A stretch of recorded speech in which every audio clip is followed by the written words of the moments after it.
Hi, I'm Krishnan Srinivasan, a fine art photographer and a distance skater coming from India. For the guest who we have here, she's a star already. Miss Lena Meringdal, owner designer at MK Longboards, Malone Coque, IDSA competitor, Ultra Skate sponsor, world record holder, soon to be an organizer of a race. We will talk about that later. Thanks for accepting my invitation to talk about your world record experience. First of all, congratulations. Thank you very much. Thank you for having me. What a nice introduction. Thank you. Thank you. How is the year 2024 has been so far? How was your practice sessions for every race event throughout this year? Yeah, I think pretty great. Cool. So yeah, training has been really well. I was super Mm-hmm. proud and excited. I was like, oh fuck yes, I'm back again. So your practice sessions include uphill as well? Yeah, absolutely. Oh, awesome, awesome, awesome. That's awesome.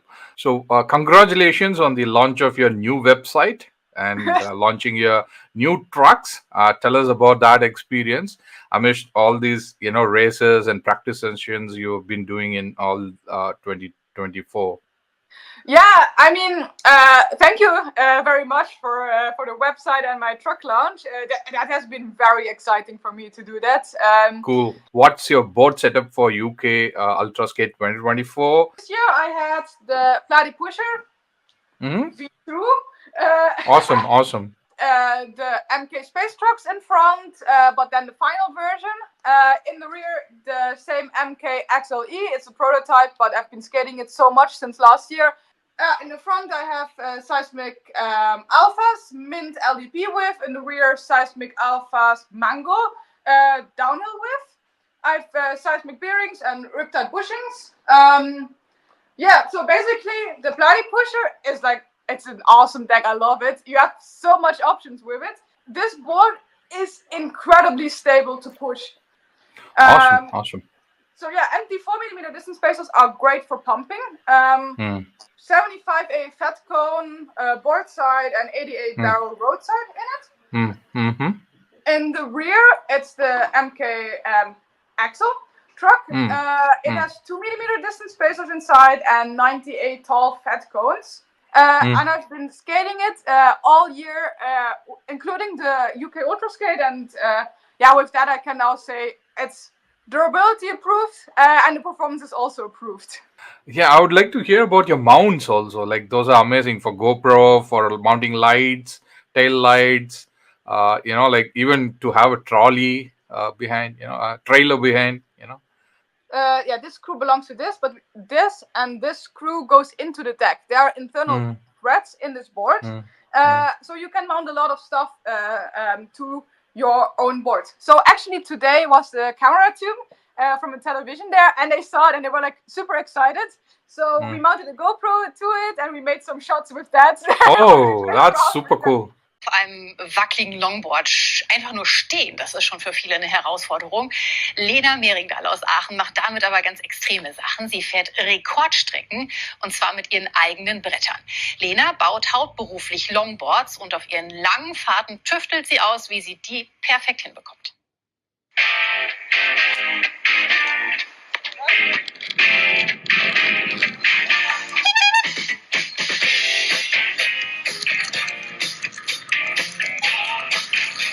Longboardfahren, das macht Lena Meringdal extrem leidenschaftlich.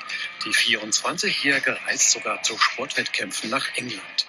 Ich habe innerhalb von 24 Stunden 425,5 Kilometer geskatet. Und das ist jetzt der neue Weltrekord, den ich aufgestellt habe. Richtig krass. Es war sehr anstrengend, kann ich sagen. Vor allen Dingen die letzten paar Stunden ohne Schlaf durchzuskaten. Das war auf jeden Fall anstrengend. Aber ich habe es geschafft. What I wanted for while skating the Ultra Skate is that I have like a very quick way to mount my lights. And that's a quick way because that's how you mount super cool. Super cool. It's super quick. It's like it took me 3 seconds probably while skating. I see that it's pretty stable. I don't think it'll have vibration issues at all. So no, during pump. I heard no sound.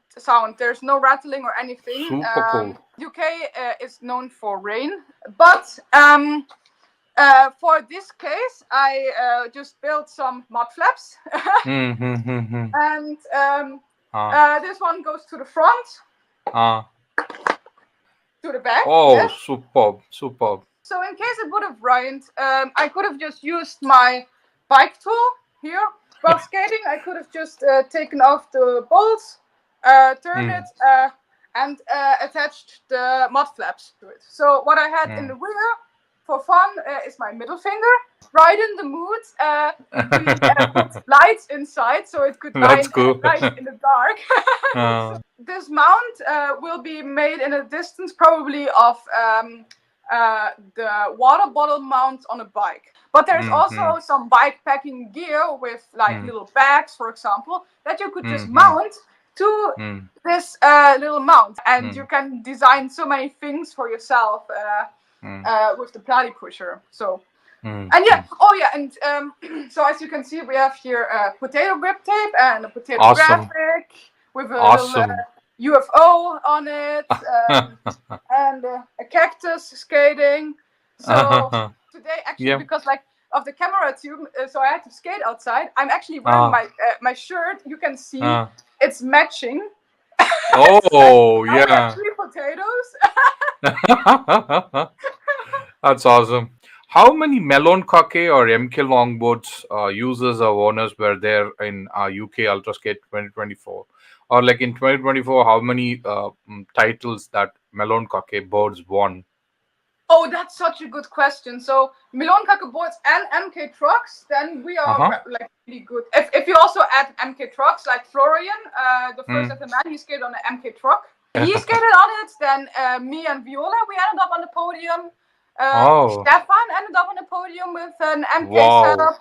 Wow, that's 4 boards. That's 4 boards. Yeah. And I think that's also incredible. At the Dutch, maybe like even 2/3, like 2 of the men, like Leonard and Paul, like Leonard skated on the MK Proto truck, and Paul, of course, on the MK setup, and then me and Viola, like 2/3 as well. Oh, so, that's incredible. And like, how many women participants were there in 2023 UK Ultra Skate and 2024 UK Ultra Skate? And what do you want to say, like in reaching out to many other women all over the world, the sport long distance skating? Yeah, so I think 2023 there were 6 women participating, and in 2024, unfortunately, only 4. But I'm still happy with all the 4 women that were participating. They were all red and skating crazy, so very impressive to see that. While now at the Ultra, we were a little less, which is sad. We all miss you. We absolutely missed you there. But what I've seen generally this year is that there are more women participating at the event. Dutch Quarter Ultra Skate to see many new faces, especially in Singapore. That there was like 1/3 of the participants were girls. Yeah, they have Sizzlet Skates, and I think they organize like girl group rides, etc. So they meet up together, and that's also super cool. And I think that also strengthens the girls at the LDP society. That's amazing. Generally, what I've been seeing is that we have more girls, and yeah, like if I can say something about the LDP community is that we are a very welcoming community, and we are all crazy people. So these LDP events, they are not made only for professionals who train like crazy. They're made for everybody. Everybody can join. If you want to join an LDP competition, just join us, and you're gonna have a blast. That's awesome.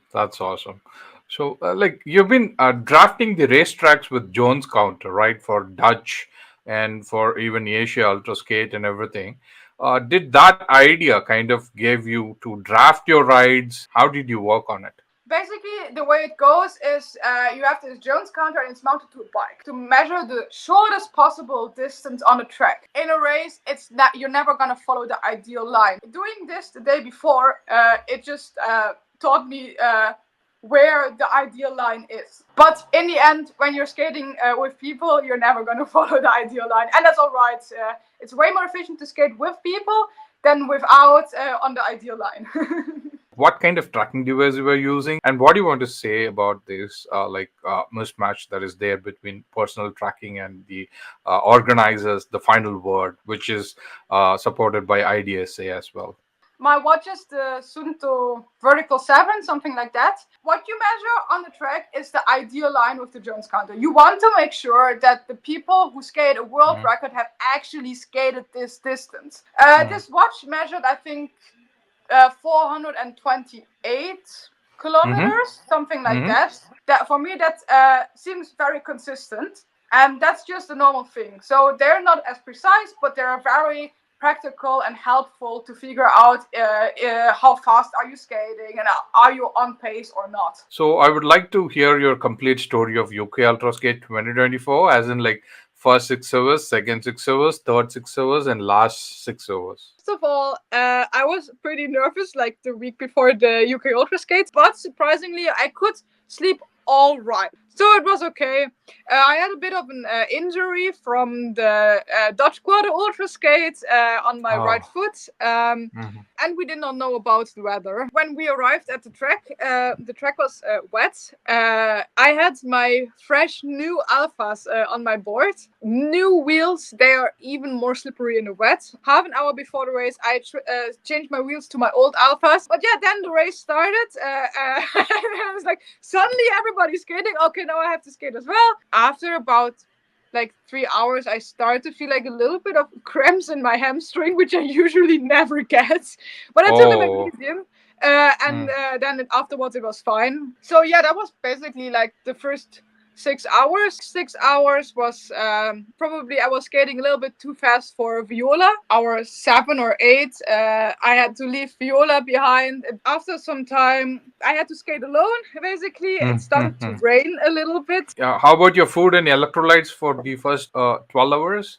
Yeah. Oh yeah, we were moving to the next 6 hours. Basically, my nutrition is quite simple. I have been skating with potatoes and muesli bars that I made myself for all my training sessions.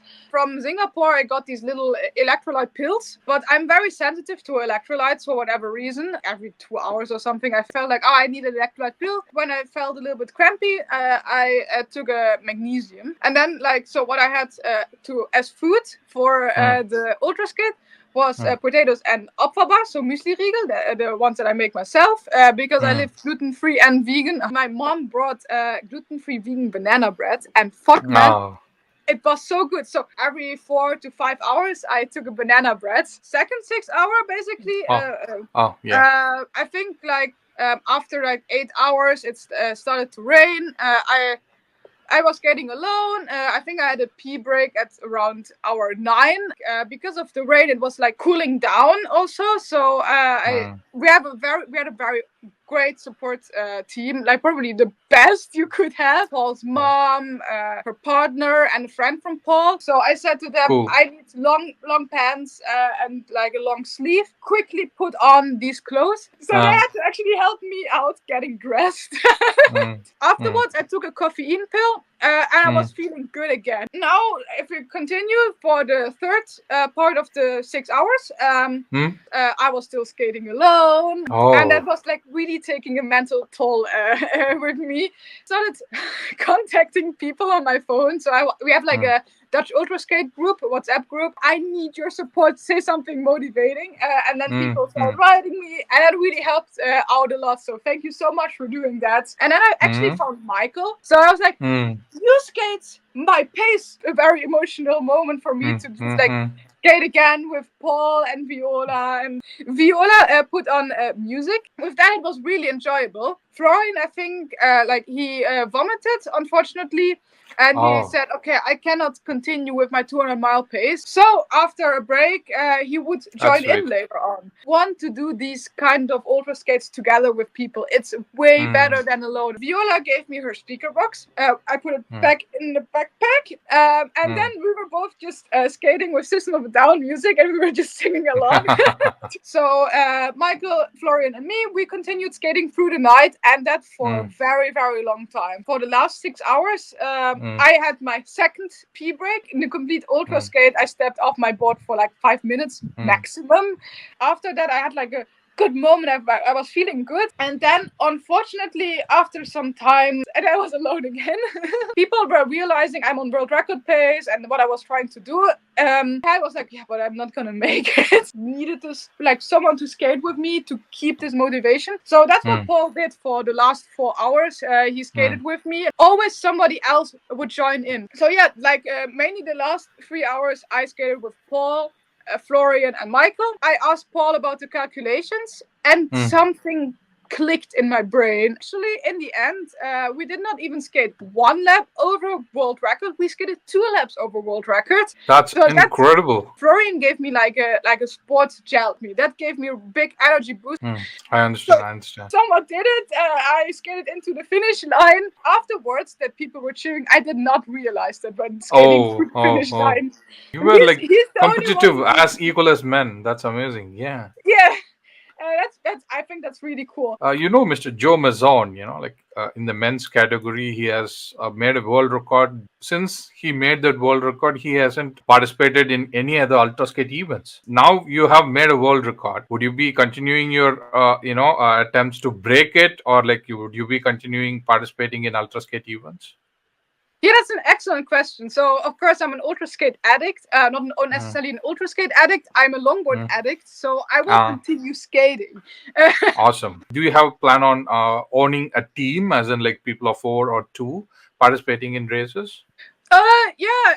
So that's basically the thing. So if next year the Dutch Ultra Skate is gonna take place, it's mostly like a month before the UK Ultra Skate. If you give your all at the Dutch Ultra Skate, it's very difficult to give your all at the UK Ultra Skate. It's gonna be really hard.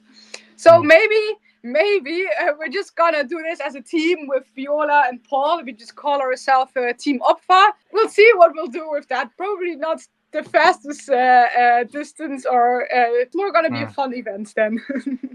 If you have anything to say to the young aspirants who's looking up to you, what would you like to say to them? I think number 1 rule is always to enjoy. Skating is fun. It doesn't feel like a boring thing to do, except on sprints, because I'm really terrible at it.